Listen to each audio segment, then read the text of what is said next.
जिले में नवनियुक्त जिलाधिकारी अपूर्वा पांडे के कार्यभार संभालते ही मीडिया की आजादी पर लगाया गया प्रशासनिक पहरा एक हफ्ता बीत जाने के बाद भी टस से मस नहीं हुआ है। इस सोमवार को आयोजित हुई जनसुनवाई में भी वही नजारा देखने को मिला, जिसने जिला प्रशासन की कार्यप्रणाली पर गंभीर सवाल खड़े कर दिए हैं।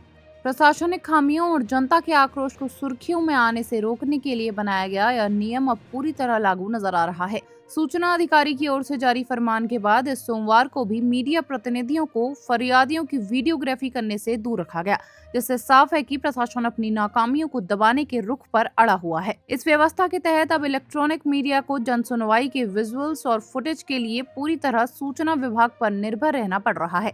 इसका सीधा मतलब यह है कि जनता की बुनियादी समस्याएं जैसे बदहाल सड़कें, पानी का संकट और दफ्तरों के चक्कर काटते लाचार बुजुर्ग व महिलाएं अब सीधे मीडिया के कैमरों में कैद नहीं हो पा रहे हैं।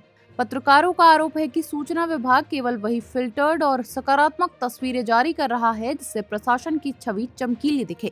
प्रशासन के शाही फरमान के खिलाफ अब राजनीतिक गलियारों में भी उबाल आ गया है। इस नियम को लोकतंत्र और अभिव्यक्ति की आजादी के लिए एक बड़ी समस्या बताते हुए यूथ कांग्रेस के अध्यक्ष गोकुल परिहार ने तीखा विरोध दर्ज कराया है।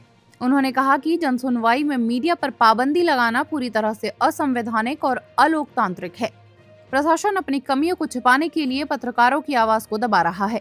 जनता की जड़ शिकायतों को दबाकर चुनावी माहौल को प्रभावित करने की यह कोशिश बर्दाश्त नहीं की जाएगी। गोकुल परिहार ने इस तानाशाही रवैये के खिलाफ जिलाधिकारी को एक औपचारिक ज्ञापन भी सौंपा है। ज्ञापन के जरिए उन्होंने मांग की है कि पत्रकारों के अधिकारों का हनन करने वाले और जनता की आवाज को दबाने वाले इस फैसले को जिला प्रशासन तुरंत वापस ले। अधिकारी मैम ने यहाँ पर अपना कार्यभार संभाला तो उन्होंने यहाँ पर जो जनता दरबार लगता है उसमें बोल रखा है कि कोई भी न्यूज वाले यहाँ पर फोटोग्राफी और वीडियोग्राफी नहीं करेंगे।